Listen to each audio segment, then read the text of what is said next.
Yeah, you did it again. I'm sorry. Right, stop. That's gone. We'll be fine. Hi, platform. I'm Maliki. I'm Ellen.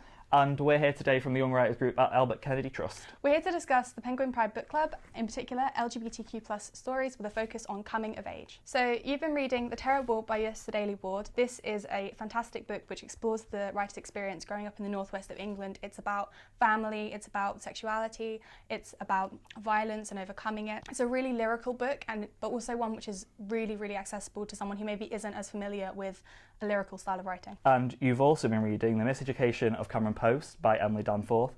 And this novel is really about, yes, of course, coming of age and experiencing those feelings for the first time and acting on them, but then also how the situation when you come out with conservatism and different people's opinions and that being almost forced on you with like change of circumstances. And then also for this very special edition we have the sprayed edges in rainbow colours. Sprayed edges, fancy. Can you believe? Did you have to put a Queer Eye reference in? Yes, I did. What book for you was your I suppose first experience of maybe a queer character? See, it's really interesting because in hindsight I don't really remember ever having queer characters or LGBT characters represented in books that I was reading when I was younger, and I think that's because I wasn't actively seeking them.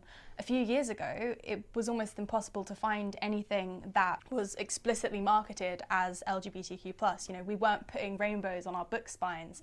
It was something that was definitely still to be hid away, and I grew up under, or still felt the effects of Section 28, which stopped schools being able to talk about this issue at all. It was illegal to. So I wasn't surprised that when I went to my library I just couldn't find things that represented me at all. Yeah, no, definitely the same thing. So I went to Catholic schools all the way through, and then the libraries, again, didn't have ones that were explicitly queer, but I think my very first experience of a queer character was in the Cherub series. In the second book you find out that one of the obviously tall, athletic, blonde, blue-eyed characters is gay, and it's this whole thing, and I suddenly was like, oh, there's a gay character.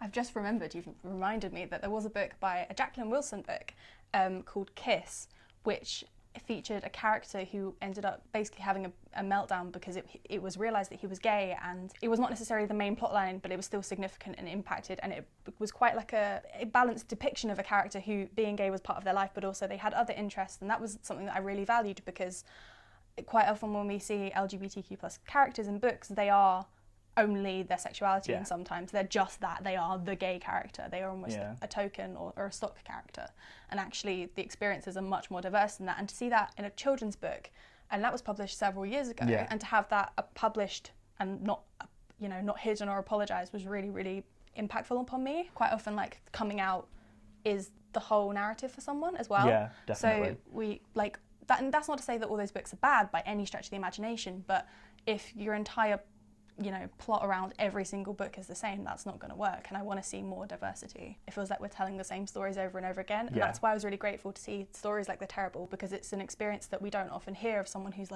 black and who's from the northeast and different, having different intersections that we're just beginning to see break through into the publishing world and into kind of YA as well. Yeah, definitely. And definitely a different narrative to The Terrible, but kind of touches on the same themes, like oranges are not the only fruit.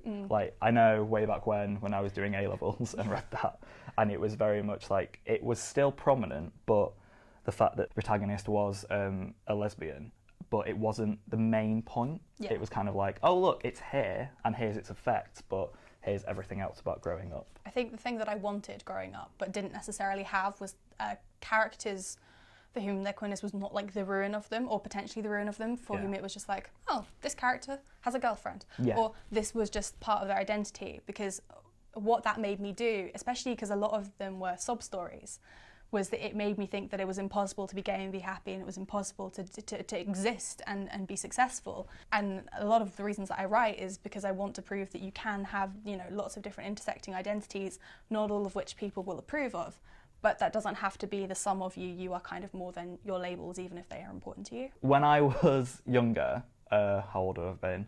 15, 16, it was the 20th anniversary of Beautiful Thing by Jonathan Harvey, obviously one of the most seminal gay plays. Obviously I look back at it now and I'm oh, little issues that maybe weren't the best, but I was part of a group for Royal Exchange up in Manchester, and we had to write a small theatre piece, like one scene.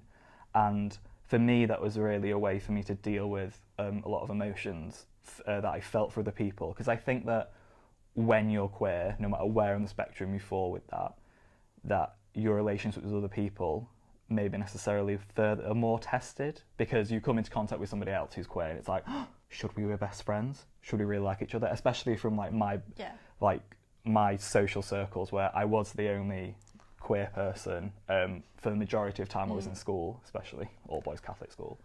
And it was really one of those ways for me to go, I mean, the title of the play was, my one was Do You Love Me? Like, it was that level of like teenage angst, but yeah, like really working through emotions and how to communicate with other people and learning that it's okay for you to not like someone who's queer. Like, that's completely fine. Is it really bad to admit that my first experiences with writing sort of prolifically was fan fiction? Genuinely. Fanfiction's the one. Like, everyone loves a good bit of fanfiction. I have 950,000 words of fanfiction and counting, and a lot of that was queer, and that was because in fanfiction it's not controlled by the rules or governing and whatever, and there is a lot of LGBTQ plus people who find and explore their identities and actually say, well, what if they were queer? What if they were in a different scenario, and would this make a difference to the way they are perceived and loved? And the reality is no. So that was really interesting way into sort of writing kind of unapologetically about queer relationships. But I think that when I was looking for advice and support and trying to just find resources that I needed when I was going through some really, really rough stuff, it didn't exist, and it didn't exist from people my own age. The people who were writing it were often significantly older than me. They were like, oh, it was horrendous when I was 15, but I'm 40 now and that's fine. And actually, I wanted to write from the middle of it, to be like, okay, this isn't always perfect, it isn't always nice to go through, but at the end of the day, I'm managing, I'm doing all these things, and actually, you're going to be okay. Yeah. And it was quite nice to be able to be a role model for people my own age and to be able to share my experiences, and in doing so invite others to do the same. If you can't speak about your issues because of whatever reason, if you can find a platform and a space to call your own and to make those words however you'd like them, that can be incredibly powerful. Yeah, you got it exactly right before, like, just to let other people know that you're managing. Like, it's never, like, growing up... Or that you're not. Yeah, exactly. And like, growing up is never easy, and there are so many hundreds of different experiences, thousands, millions of experiences of growing up, but having somebody, when you're queer and growing up, then having somebody's like timeline, like, this is how I felt at this point and this is how I feel now, like, that enables you to latch on to, I suppose, like, the future, and even recognise, like, reading YA or any novel or any kind of novel where there is pain and people get through that pain, because that's really like overcoming whatever was difficult in the past. It's an excellent testament to resilience. Yeah. So these are the books you've been reading as part of Penguin's Pride Book Club.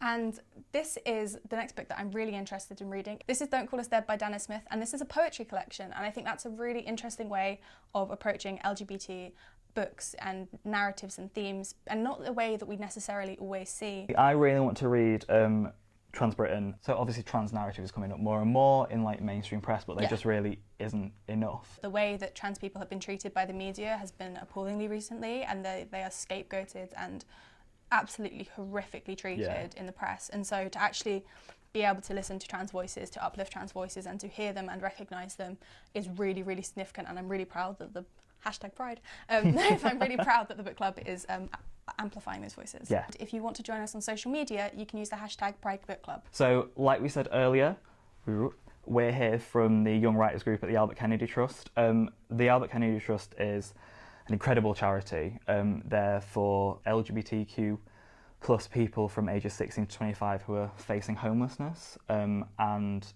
yeah, I've worked with them before when I was younger. They did a couple of things with Writers Workshop in Manchester. Their story and history is just absolutely fantastic. We've also got a really fantastic Young Writers group online, and all the information about that will be down in the description. It's a really fantastic space that's really welcoming to all. It's really accessible, regardless of if you're a fully fledged novelist or are just starting out writing.